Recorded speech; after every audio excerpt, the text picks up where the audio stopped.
Hey everyone, welcome to Season 4 of Biscuits and Jam. I'm Sid Evans, Editor-in-Chief of Southern Living Magazine, and we're launching this season with a special episode about one of my favorite cities.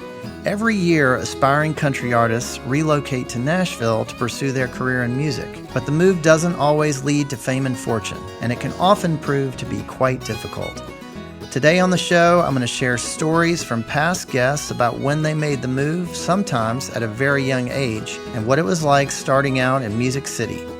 I'm going to kick things off today with musician and actor Lainey Wilson, who spent her early days in Nashville living in a camper trailer.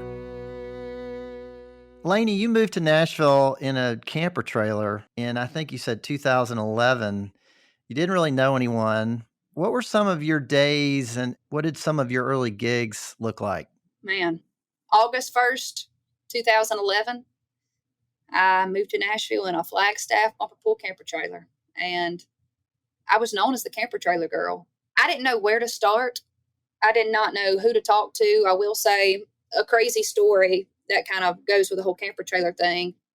Back in the late 70s, my grandfather on my daddy's side, his name was Basil Wilson. They called him Buck. There was a guy from my hometown who was kind of like family, but not. But he had this dream of moving to Nashville and being a songwriter and a producer.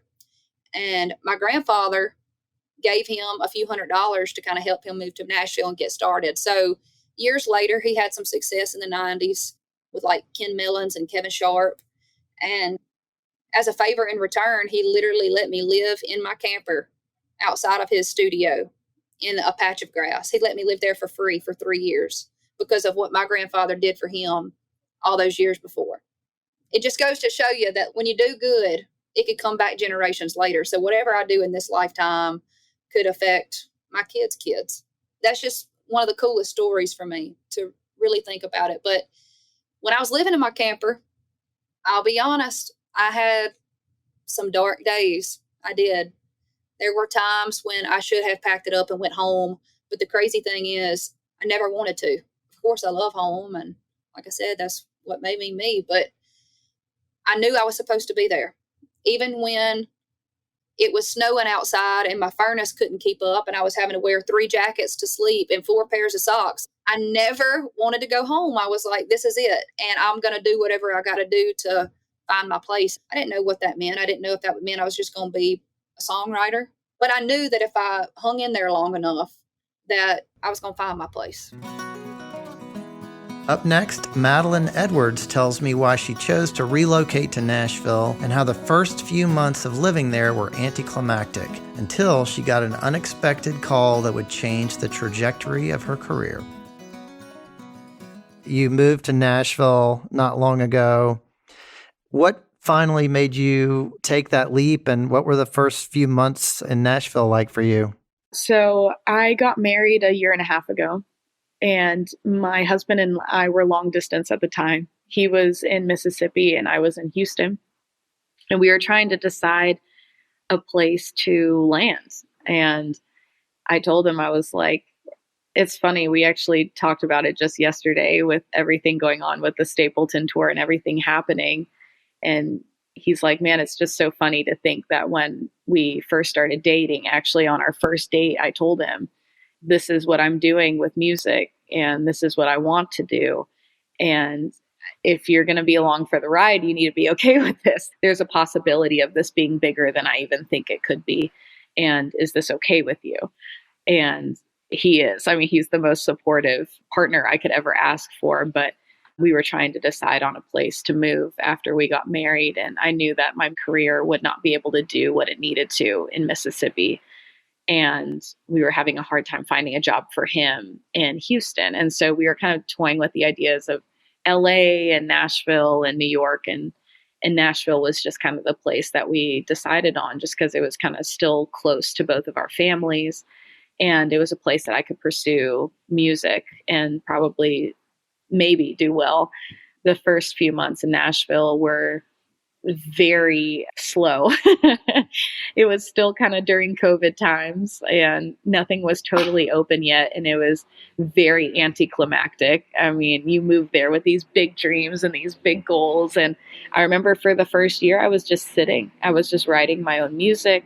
I put out my first EP that did seemingly well, called The Road, and everything was pretty low key. There was nothing too much that happened. And then all of a sudden, out of nowhere, I get the call from Amanda Shires, who's in the High Women, and she asked me to be on this song for Lady Gaga's 10-year anniversary of Born This Way.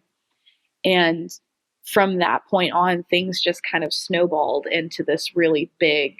Then it was the CMAs, and then it was getting asked to go on tour with the Stapletons, and then it was just all of these things just lined back to back to back. So it's funny. I think a lot of people think that the first year it was just like we got here and then everything happened all at once. But really, for the first 6 to 8 months, it was very much just like a game of us twiddling our thumbs and wondering if we made the right decision to move to Nashville. Walker Hayes was in Nashville for almost 13 years before his music took off. He talked to me about working at Costco while trying to get his career started, the initial rejection that he experienced, and why he never stopped writing songs. You moved to Nashville. You were there for a pretty long time before your music career started to get some traction. Were there hard conversations with your family about whether or not this whole thing was going to work? I wish we were that communicative, but honestly, man, I think it had a lot to do with where I grew up, but like silence says a lot. If things were heating up, we communicated a lot more. And if things were bad, the phones didn't ring. You know what I mean? And that's just a natural. I think I grew up in a place where when things were bad, you just don't talk about it. When my dad was passing, there were times when I would get frustrated with my mom and be like, Mom, you have got to call and you've got to tell me that Dad fell down the stairs last night. You can't call me a week later and say, hey, last week we had an episode. It's okay now. I think some of that's a Southern thing, not wanting to make a thing of it, not wanting to bother you, that, right. That sort of thing. Totally. Or just be vulnerable or admit weakness. I don't know what it is, but I'll just sum that answer up by saying, when I was at Costco and I was an alcoholic and Lainey was always pregnant, we didn't get a lot of visitors. My dad, same old constant. Like he would I would call him and be like, I remember one time I told him, I said, I just got a job. I'm working at Costco.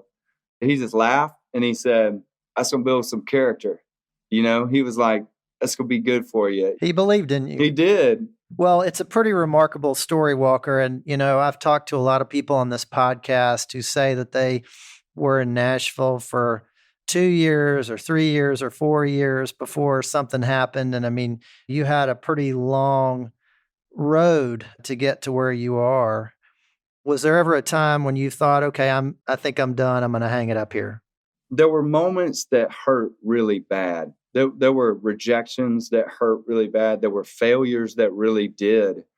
They felt final. There was a couple like that. But at the same time, and I don't know if this is a product of my father or I've got a screw loose or what, but I would just get up and write about it. There's a song I have called Leela's Stars, and it makes me laugh because I just look back at just that whole scenario and I'm like, I honestly tell my own story and I'm like, man, we're crazy.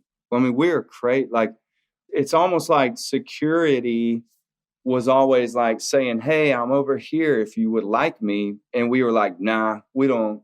I'm going to go write a song about this, and I mean, I remember sitting in my Honda with the roof that was held up by thumbtacks that my daughter let us borrow. And I'm about to clock in at Costco. It's like 3:50 in the morning. And I'm looking around and there's lyrics written on my hands. There's lyrics written on cups, napkins, trash. There's lyrics written everywhere. And I'm sitting here trying to decide, like, how do I be a great father? That's it. I just want to be a great father. And does that mean ride or die? Like, do this dream, drag them through the mud and my wife through near poverty? Or does that mean I have to just hang that. I need to break up with this dream of mine. And honestly, I'm hesitant to even call it a dream because I didn't have any goals in mind. It's not like I was going, man, I want to be famous. I want to be on the radio. I just loved music. I just loved to write. And it wasn't like I sat there and talked about that passion. I just did it. I just wrote and I sang. And that's what I did naturally. There was a couple of arguments involving alcohol with Lainey that were really, really tough. There were a couple of failures. Like I said, there was one day Steve Martin had actually flown me out to New York to audition for a part in his play called Bright Star. And I was so close. I remember Lainey and she would hold our baby Loxley and film. We would do this scene hours and hours into the night. And we thought for sure this was going to be it. And this was 13 years in, you know what I mean? And I mean, this 10-year town we've already passed that. I remember getting the call that out of the last 3, I was not selected. And I remember watching Lainey crumble and seeing her be sad was a different level of crushing. You know, she was tough. She felt every heartbreak and we just rolled with it. And she was like, nah, they're wrong, or nah, they'll see. That was kind of her attitude. But when that one didn't happen, man, I remember her being upset and that scared me. You know what I mean? It was like, whoa, even Lainey felt that one. We'll be back with more of this special Nashville edition after the break.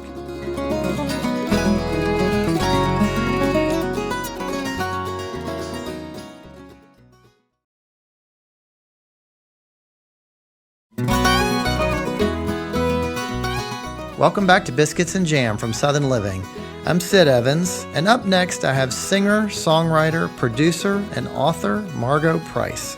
She drove into Nashville with her belongings on a flatbed trailer and immersed herself in the city's open mic scene, which helped her to make friends and eventually form a band.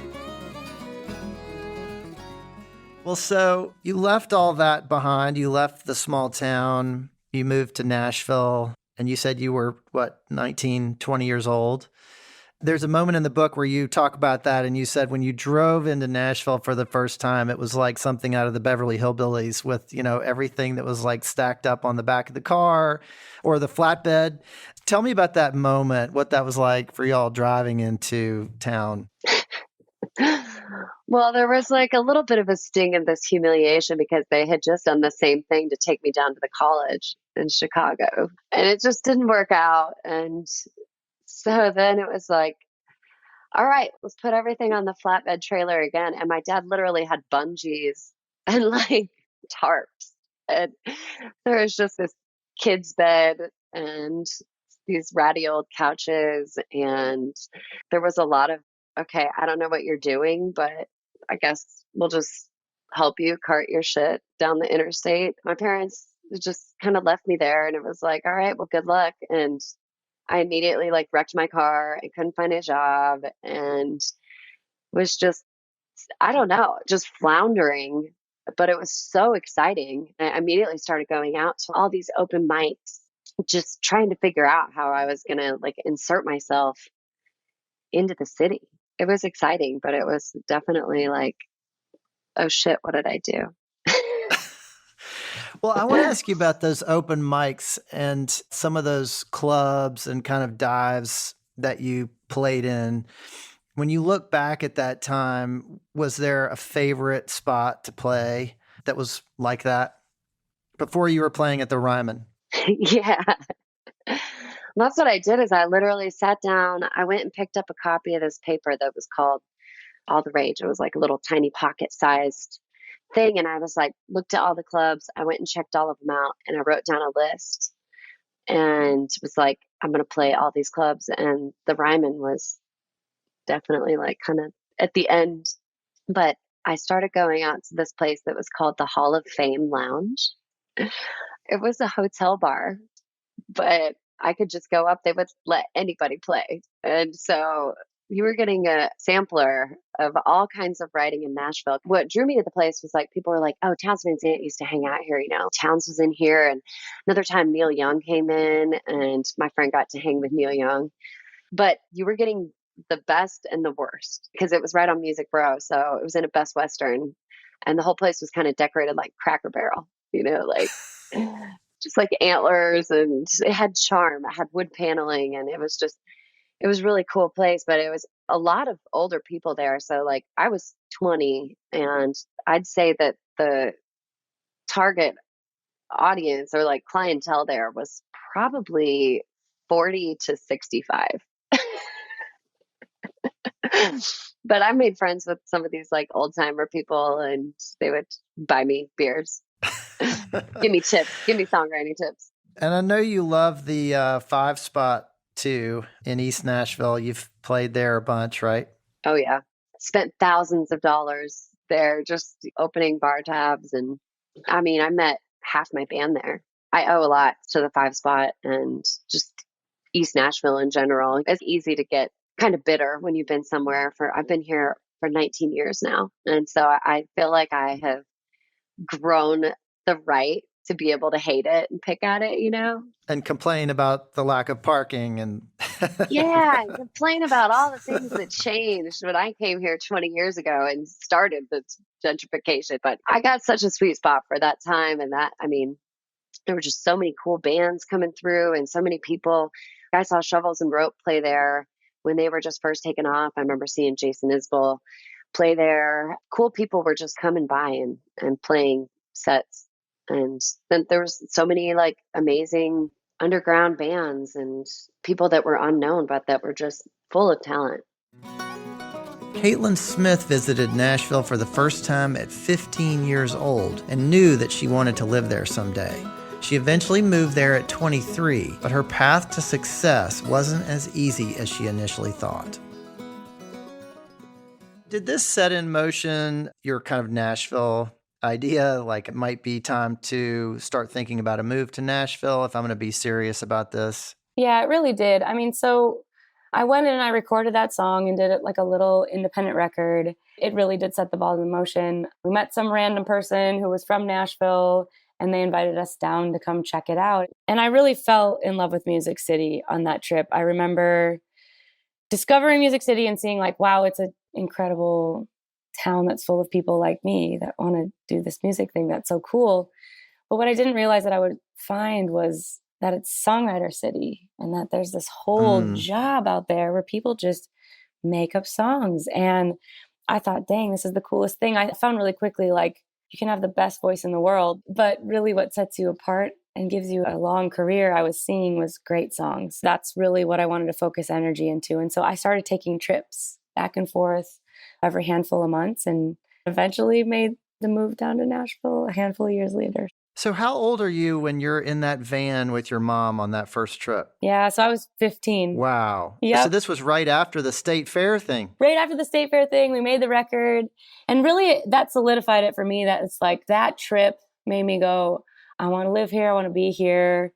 I don't need to go to college, mom and dad. I'm just going to write songs. And they're like, okay, which I felt so grateful that they were like, what's your plan? I spent the next couple of years just trying to graduate high school as soon as possible and gigging on the weekends. And like, I had my mind made up that it was Nashville or bust. So you get to Nashville, and I'm wondering if there was an early gig in Nashville that kind of stands out for you, good or bad? Yeah, for sure. I remember one of the first gigs I played in Nashville. And the only reason why I knew about it is because I was a huge, huge fan of this artist, Patty Griffin. And I was just looking online. I'm like, where is she playing next? How can I go see her? And I saw she was playing this festival. So I found an email. I emailed them. I was like, do you guys need another artist, an opening act? And I remember they're like, yeah, we do. we listen to your MySpace. It's great. Like, I just remember getting the gig off of MySpace. I drove down there and I played on this flatbed trailer with hay bales all over it and pumpkins. And there was only a couple people there, but it got me in the door. I met some Nashville folks in there and made some lifelong connections just from that hay bale gig back in the day.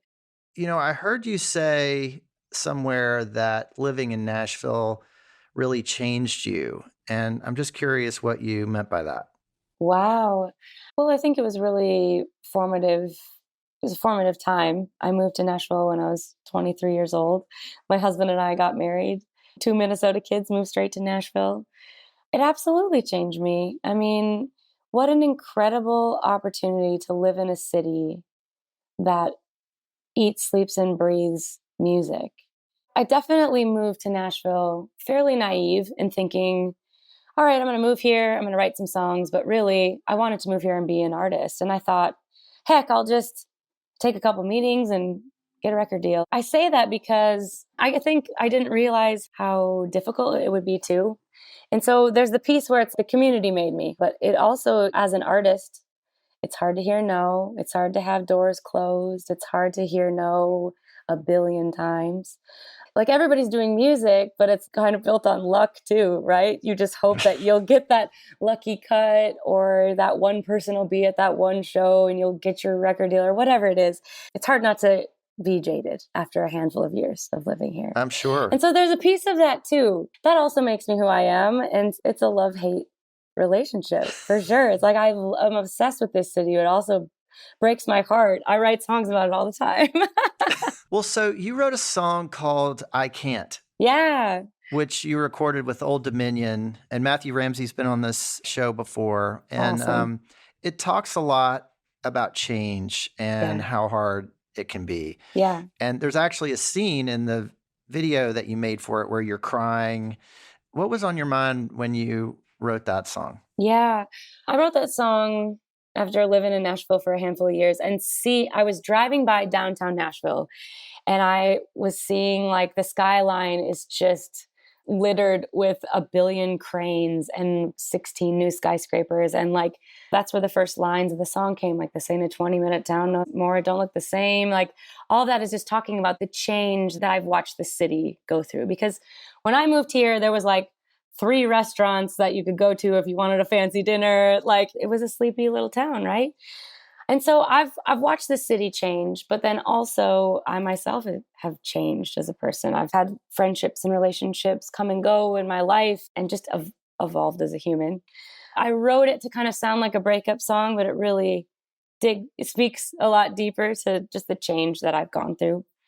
I was so pumped that Old Dominion decided to join me on the song and add their magic. And making the music video was so fun because it gives you an opportunity to then show another angle and thought. And so in that scene where I'm crying, it was actually pretty easy to go there because it was like right in the middle of like pandemic land. And we made the video to bring awareness to Save Our Stages, to NEVA, and how we haven't been on the road in a year. And like, so it's really easy to get to the tears.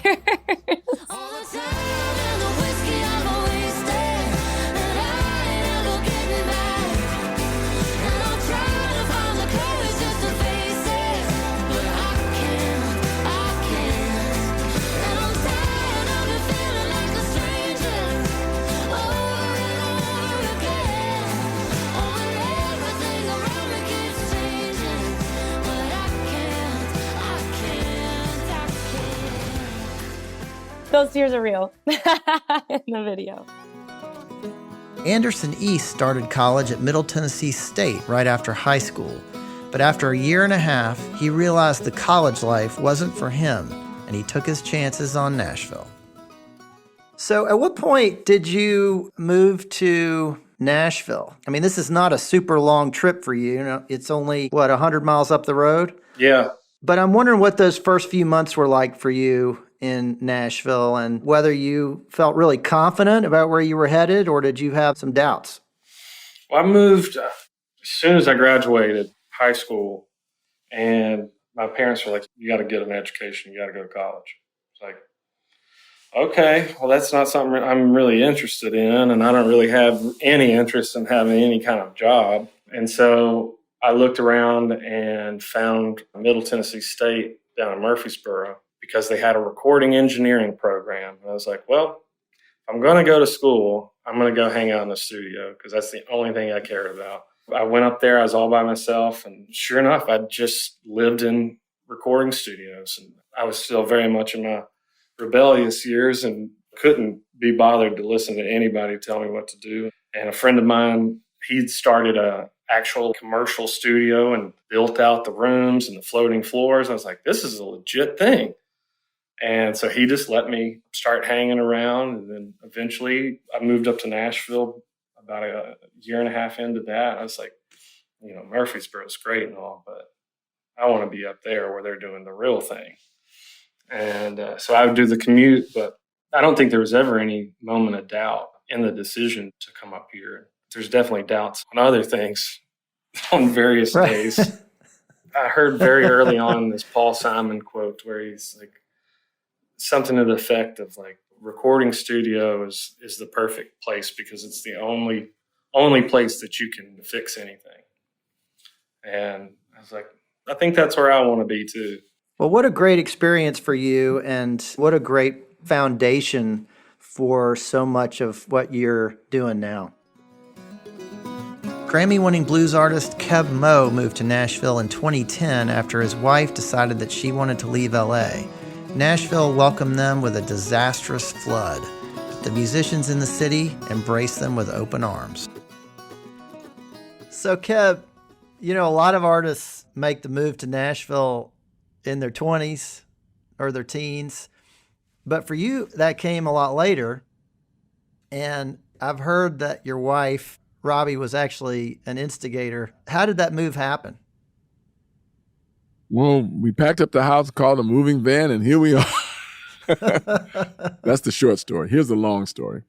So we're sitting in the dining room, and she looks at me teary-eyed and goes, I want to leave LA. I want to get out of here. I'm like, okay, well. Of course, like I had told her that we didn't have to stay in LA, so she wanted to go. So we had a discussion about where we're going to go, because I could clearly see that she was not going to be happy staying in LA. So we started talking about towns, and the discussion was, okay, if you put a gun to our heads right now and said, you got to move right now, where you going? We both said, Nashville. So we moved to Nashville, and I just kind of like got comfortable with it after the moving van left and realized that all our stuff was here and this is where we were going to live. So I made peace with it. And this is what year that you moved? 2010. Then it started raining really hard. I mean, rain like I've never seen. Like buckets of rain started going down. And I was about to go out to Leaper's Fork to do a jam. It was like Robin Ford and Vince Gill and Larry Carlton. These guys were out there going to do a jam. So I said, I'm going to go out there. And it was just raining. I put my stuff in the back of the car. And then Vince called me and goes like, you might want to just wait a minute, stay where you are. You weren't used to all that rain. That was the big flood. Oh, that rain, yeah. Yeah, right. That's a big Nashville flood. So that we got welcomed to Nashville by the flood. And so once that was done with and we got all of my stuff out the big puddle down at sound check, my gear, where my gear was, I figured that's the worst it can get. So here we are, 11 years later.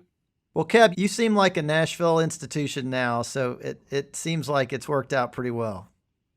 Did you say imposition or institution? Institution. You're part of the fabric of that town now. Well, Nashville has been very nice and very accommodating to me. And so it made for a nice transition. I mean, I would have liked the town even without the welcome, you know? But that made it better, and I got to meet different players and different things, and I literally started a new life and expanded my realm of people to engage with creatively and socially. It was great.